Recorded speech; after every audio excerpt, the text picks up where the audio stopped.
okay? So, June 17th, 2026, Trump is standing in the Palace of Versailles in France, and he is signing a piece of paper, okay? And the moment that paper gets signed, the stock market explodes upward, oil prices crash down, and every major news channel in the world is running the same headline: peace deal, Iran, done. CNN says this is a triumph of diplomacy. Fox News says this is a betrayal. Tehran says this is a victory for Iran. And you know what? None of them are completely wrong. But all of them are asking the wrong question, okay? Because here is what nobody is asking. In the exact same 24 hours, in the exact same window of time, while Washington and Tehran were busy signing that piece of paper, while the cameras were pointed at Versailles, while analysts were arguing about whether Trump won or lost, there was one country thousands of miles away from France that did not fire a single bullet, did not sign a single document, did not send a single diplomat to Switzerland, and yet walked away from those 24 hours as the biggest winner in the entire story. That country is not Iran. It is not Russia. It is not Israel. It is China. And today, I'm going to show you exactly what China did in those 24 hours and why it matters far more than anything that happened in Versailles, okay? But I'm also going to show you something even more important. I'm going to show you that the agreement Trump just signed, the thing everyone is calling a peace deal, is actually the first phase of a longer plan. A plan that is designed deliberately to fall apart. And when it does fall apart, America is not going to go back in with bombs and aircraft carriers. They're going to go back in with rappers, with NGOs, with reconstruction money, with the exact same playbook they used in Bangladesh in 2024. All right, let us get into it. So to understand what is happening, you guys need to understand a concept, okay? A concept that I call the outside benefactor strategy. This is a game theory idea, and it is actually very simple. In a complex game, whether it is chess, business, geopolitics, whatever, the player who wins is almost never the one who fights the hardest. The player who wins is the one who lets the other players exhaust each other, and while they are busy fighting, this third player is quietly building a new position somewhere else. Okay? Let me give you an easy example. Imagine two restaurants on the same street. They are fighting each other hard, cutting prices, running ads, trying to steal each other's customers. They are both losing money. And then on the next block, a third restaurant opens quietly, hires better chefs, builds a better menu, expands. And within a year, they have taken all the customers from both of the fighting restaurants while those two were too busy looking at each other to notice. Okay? That is the outside benefactor strategy. And that is exactly what China executed on June 17th and 18th, 2026. Okay? Let me walk you through each move one by one. China's first move, they rewrote the rules of the world while nobody was looking. On the exact same day that Trump signed the Islamabad MOU at Versailles, China released a white paper. The full title is long, but the short version is this: the Global Governance Initiative, the GGI. Okay? Now, what is the GGI? The GGI is China's blueprint for a new world order. And I do not mean that in a vague or metaphorical way. I mean, they literally published a document that says, here are our principles for how the world should be governed, here are our proposals, and here are our actions. Okay? And this white paper was supported on that same day by nearly 160 countries. That is almost double the membership of NATO, guys. 160 nations. And the document explicitly rejects what it calls American unilateralism and hegemony. Okay? It says the world should be multipolar. It says no single country should be able to impose its rules on everyone else. Now you might say, well, China has been saying this for years. This is nothing new, all right? But here's what is new. On that same day, China did not just release a document. They announced 3 brand new international organizations. 3. Okay? The World AI Cooperation Organization, headquartered in Shanghai. The World Data Organization, headquartered in Beijing. And the International Mediation Organization, headquartered in Hong Kong. Does that make sense? Think about what that means. AI, data, international dispute resolution. These are the 3 pillars of geopolitical power in the 21st century. Whoever controls artificial intelligence, whoever controls data infrastructure, whoever controls the rules of international negotiation, that is who runs the world. Okay? And on the day that the entire world was watching a palace in France, China quietly planted its flag in all three of those pillars and put the headquarters on its own soil in one day. Okay? I want you to think about the strategic brilliance of this timing. America is at its most distracted dealing with the end of a war, managing oil prices, managing the stock market, managing domestic political pressure. And China chooses that exact moment to release the architectural blueprint for the next world order. That is not an accident, that is calculated. All right, China's second move. They started replacing the dollar as God. Now, on the same day, something else happened.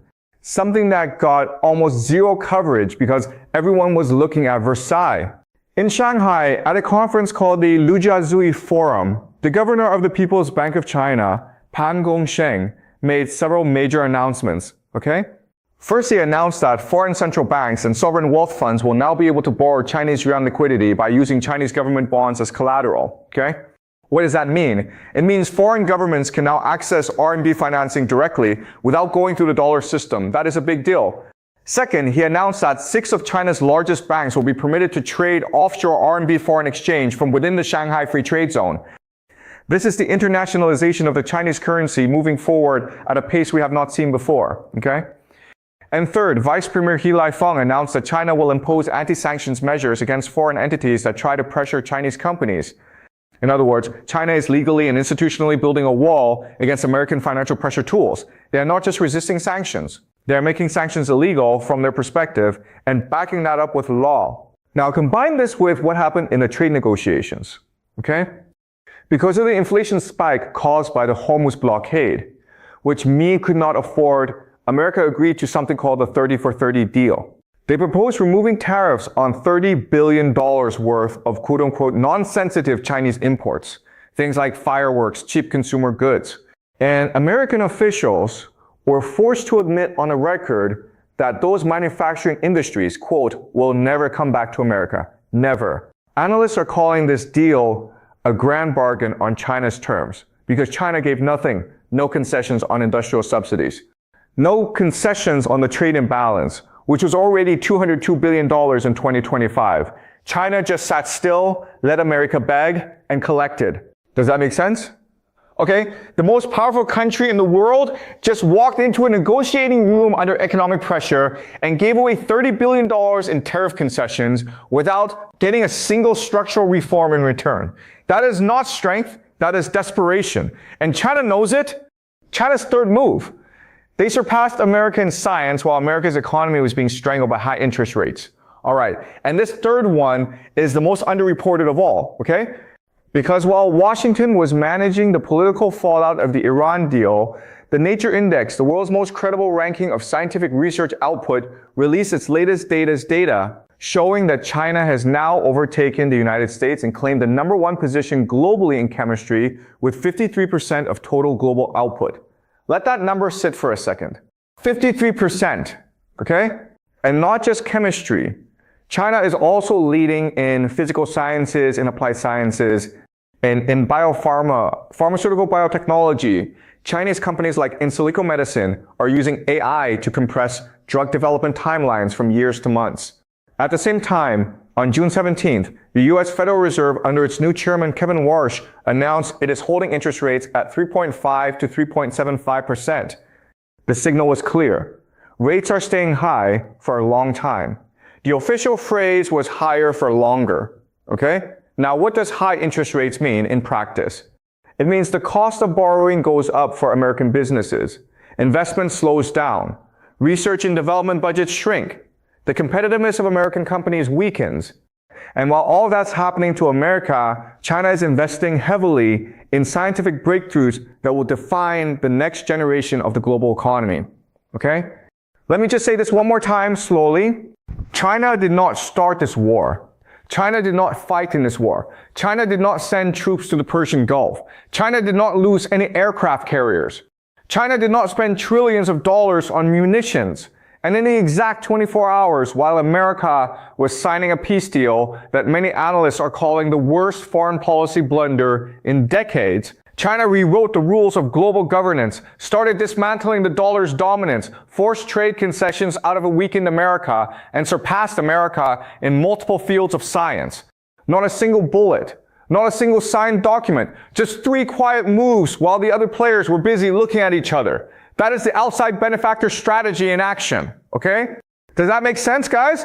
All right, now I want to add another dimension to this, okay? Because everything I just showed you, China, the dollar, GGI, that is the outside story. That is what is happening beyond Iran's borders. But there is another story, a story happening inside Iran. And to understand that story, I need to ask you one question. Does America actually want peace with Iran? I'm going to argue, no, not real peace. And I want to show you why from the structure of the agreement itself, the 60-day trap. This is a concept I want you to carry with you, the 60-day trap, okay? Look at the actual content of the Islamabad MOU. The nuclear clause requires Iran to dilute its highly enriched uranium, what experts call HEU, on-site, inside Iran, under supervision from the International Atomic Energy Agency, the IAEA. Sounds reasonable, right? Okay? But here's the problem. Iran has publicly stated that they do not consider the IAEA to be a neutral arbitrator. Their words, not mine. Ray Taki, a senior fellow at the Council on Foreign Relations, not some conspiracy theorist, one of America's most respected Iran analysts, said on the record that if Iran maintains this position about the IAEA, then any nuclear agreement simply cannot be adequately verified. Okay? And Iran is not going to ship its uranium out of the country. They agreed only to dilute it in place under their own conditions, on their own timeline, at facilities they control.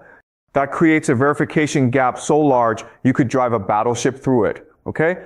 And the Americans know this. The CIA Director John Ratcliffe and Secretary of State Marco Rubio both told Trump, privately and publicly, that they have serious doubts about whether Iran will actually comply with the nuclear commitments, okay? These are not critics of Trump saying this. These are his own people. Now, what did Trump say in response to all of this? This is important, okay?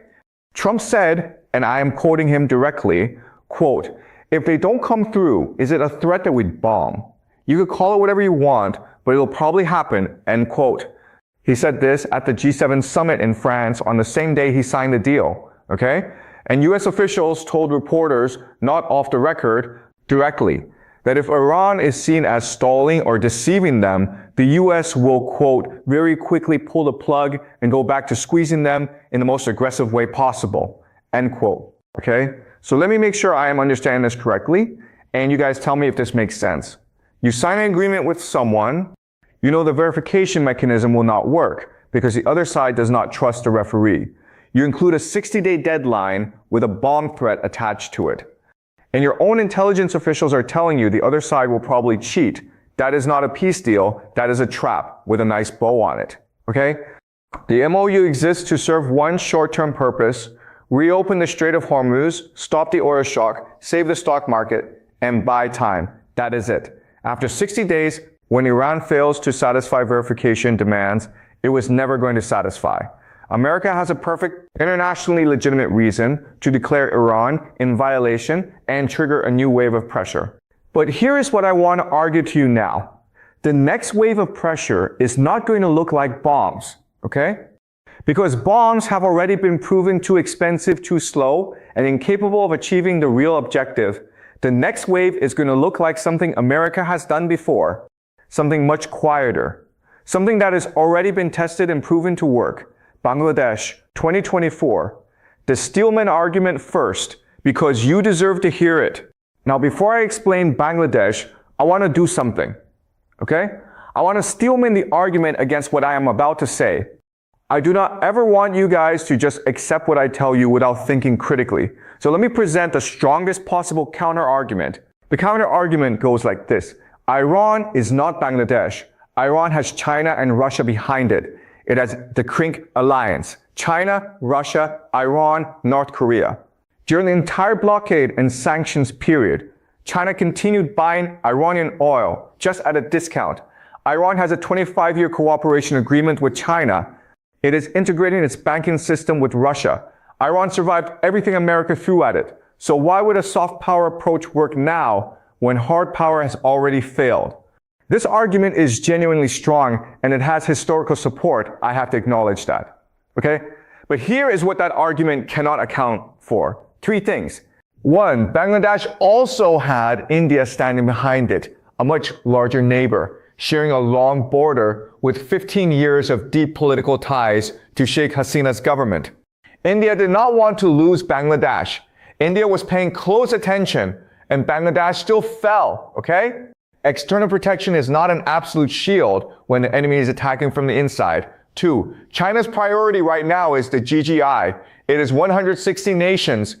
It is the global governance architecture China has spent years building. China needs international stability, including a working relationship with the West, to make that vision succeed. China is not going to sacrifice the GGI to protect the Iranian regime. And we can see this in how Beijing responded to the Iran MOU. They welcomed it and called for pragmatic negotiations. Not one word of criticism against America. Not one word of defense for Iran. That is calculated silence. That is China saying, we are fine with this because it serves our interests. 3, and this is the most important point. America does not need to use hard power to collapse Iran. They do not need to fire a single bomb because they already have a playbook that works. A playbook they tested in Bangladesh and it worked beautifully. And that playbook does not leave fingerprints that can be traced back to Washington. Okay? Bangladesh 2024. Let me tell you what actually happened. August 2024, Prime Minister Sheikh Hasina, who had led Bangladesh for 15 years, who had built one of the fastest growing economies in South Asia, fled her own country within a matter of hours. Okay? From the outside, it looked like a spontaneous student uprising, protests, revolution, democracy. And yes, there were real grievances. I'm not saying that people had no legitimate complaints, okay? But I want you to look at the infrastructure behind the uprising, because the infrastructure tells a different story. USAID and the National Endowment for Democracy, the NED, which a former CIA officer once publicly called a co-conspirator of the CIA, funneled millions of dollars into Bangladesh through Bangladesh organizations like the International Republican Institute and the National Democratic Institute. In February 2021, a USAID-funded think tank published a document literally titled The Disinformation Primer. Okay? The stated purpose was to fight misinformation. But if you read the actual content, it outlines strategies for controlling information flow, coordinating with tech companies to suppress government narratives, and amplifying opposition voices. Okay? That is not fighting disinformation. That is engineering it. And here is the part that I think is most remarkable. Okay? They did not just fund politicians. They funded artists, musicians. A lawyer and rapper named Tawfiq Ahmed was given funding to produce music videos with titles like You Can Do It and Make Your Demands, which then went viral on Facebook and YouTube, specifically targeting urban youth, specifically designed to mobilize young people to take to the streets. Okay? Think about the genius of this for a moment. You do not need a political pamphlet. You do not need a formal opposition party. You just need a song that plays on a 20-year-old student's phone enough times, and you have done your work. Okay? They also ran a program called Pairs from 2019 to 2020. And the targeting strategy of Pairs is very revealing. They did not target generals. They did not target senators. They targeted marginalized communities. The LGBTQI plus community, ethnic minorities like the Bihari people, students. Okay? The reasoning was explicit. These groups are harder for the government to suppress, and they are effective at spreading reform messages to wider audiences. They interviewed 304 informants and identified 170 quote-unquote democracy activists who were willing to cooperate, and the money was flowing. $270 million to the East-West Management Institute alone. Okay? The result, Sheikh Hasina fled. Muhammad Yunus, a man with close ties to American elite institutions, took power, and Bangladesh entered what I call structured anarchy. The police force collapsed. Mob violence spread. Hundreds of lynchings occurred. Islamist extremist groups surged in power. And Washington got exactly what it wanted, a friendly face in the chair, surrounded by enough chaos to justify continued American presence and influence. Okay? Now let me connect every single dot to Iran, because this is where it gets very important. The Bangladesh model is being prepared for Iran right now. Article 2 of the Islamabad MOU says the United States will not interfere in Iran's internal affairs. Okay, great. But here's the thing about that clause. NAD is not official interference. USAID is not official interference. NGOs are not official interference. A $300 billion reconstruction fund flowing through private channels and nonprofits is not official interference. Okay? These are the exact same mechanisms used in Bangladesh, and they all operate in the space between official government action and completely deniable private activity. I want to highlight two specific details that I think are critical. Okay? First detail.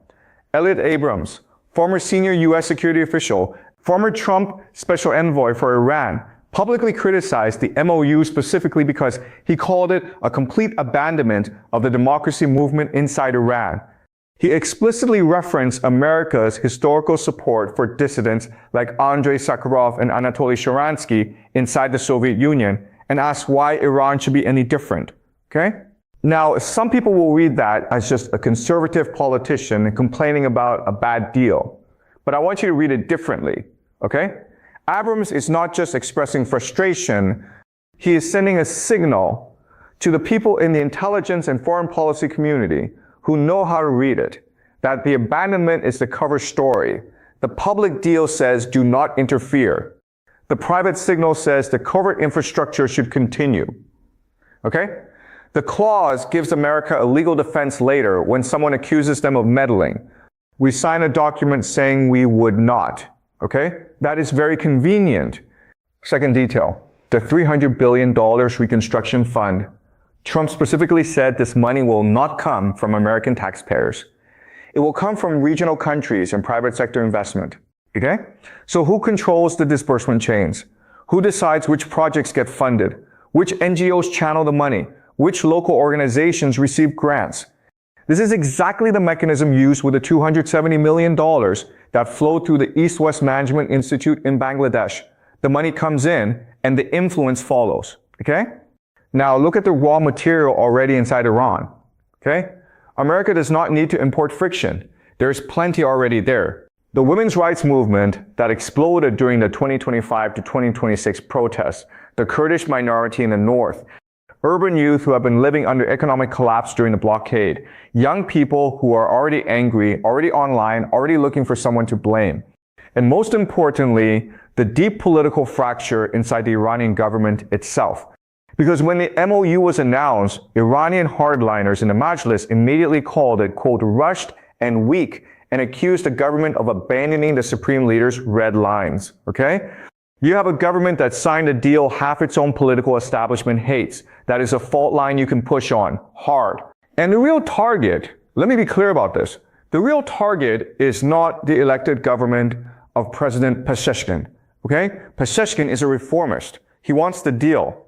He wants the sanctions lifted. He wants the reconstruction money. The real target is the Islamic Revolutionary Guard Corps, the IRGC. Okay? The IRGC is the actual backbone of the Iranian regime. They control the axis of resistance, Hezbollah in Lebanon, Hamas in Gaza, the Houthis in Yemen, Shia militias in Iraq. Destroy the IRGC's domestic legitimacy, fragment its political power, and you collapse the entire regional network without firing a single weapon. Okay? And you do not need bombs to do that. You need money. You need musicians. You need student movements. You need NGOs. You need 170 trained activists, a viral social media campaign, and 60 days of a ceasefire as cover. Okay? Does that make sense? All right. This is what I mean when I say this is not a peace deal. This is phase one of a longer operation. The MOU bought time. It opened the strait, stopped the oil shock, and gave America domestic political cover. Now phase two begins quietly, invisibly, deniably, the same way it began in Bangladesh. And if it works the same way it worked in Bangladesh, in a year or two from now, you will turn on the news and see Iran in the middle of a, quote, spontaneous youth uprising, and nobody in Washington will have officially done anything wrong. I'm not saying this is 100% certain, okay? I want to be very clear about that. This is a theoretical framework. This is my analysis based on the available evidence. I could be completely wrong. But when you see the same playbook, the same organizations, the same funding mechanisms, the same targeting of marginalized groups, the same media strategy used in multiple countries across multiple administrations. At some point, it stops being a coincidence and starts being a pattern. Okay? All right. So here is what to watch in the next 60 days. Specifically, I am not going to give you vague predictions. I am going to give you 3 concrete specific things to monitor. Okay? And you can come back in 60 days and tell me if I was right or wrong. I genuinely want you to challenge me on this. First thing to watch. Pay attention to whether Iran allows IAEA inspectors into its nuclear facilities, and specifically under what conditions.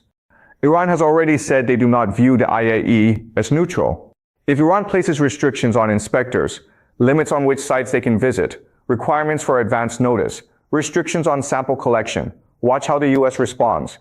If Washington frames those restrictions as a treaty violation, that is the trigger. That is the moment the 60-day trap snaps shut. Read IAEA statements directly. Do not rely on US government summaries of them. They will say different things. Second thing to watch. Watch for NGO registration and activity inside Iran. Specifically, any USAID affiliated, NED affiliated, or IRA affiliated organizations beginning to request operating permits or establishing partnerships with Iranian civil society groups. They will call it humanitarian assistance. They will call it reconstruction support. They will call it educational exchange. But if you saw the Bangladesh documents and now you know what the infrastructure of a soft power operation looks like before it activates. Okay? Third thing to watch, China. Specifically, watch how many additional countries formally join or endorse the GGI in the next 60 days. If China expands its coalition while America is distracted managing the Iran process, that is the clearest possible evidence that the outside benefactor strategy is producing exactly the results Beijing planned for. And it will tell you something important, that the real long-term power shift is not happening in the Persian Gulf. It is happening in the diplomatic and economic architecture being quietly assembled in Shanghai, Beijing, and Hong Kong. June 17th and 18th, 2026. 24 hours. China launches the GGI with 160 nations, establishes 3 international organizations, and claims the architecture of the next world order. China forces a $30 billion tariff concession from a weakened America that is desperate to stop inflation. China opens the Lujiazui Forum and takes concrete steps to internationalize the yuan and build a financial system that bypasses the dollar. The Federal Reserve holds rates at 3.75%, under the shadow of energy inflation, strangling American business investment. China surpasses America in scientific output across multiple fields. Meanwhile, Iran signs a verification deal it cannot fulfill with a referee it does not trust under a 60-day deadline with a bomb threat attached. In the background, the institutional machinery that turned Bangladesh from a stable government into a friendly client state in 6 months, USAID, NED, the disinformation primer, the Paris program, the wrapper strategy is quietly being calibrated for a much larger, much more strategically significant country. One nation walked away from those 24 hours having won without fighting. One agreement was designed to fail so that a different, quieter war could begin.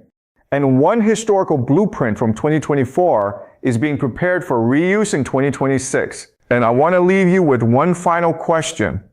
Okay? Not an answer, just a question. Because I think it is the most important question in the entire story. When America promises $300 billion to rebuild Iran, but has already prepositioned the same organizations, the same funding channels, and the same civil society infiltration infrastructure it used in Bangladesh, the real question is not whether Iran will be rebuilt. The real question is who will be governing Iran when that rebuilding is finished. Think about that. All right, and I will see you guys in the next one.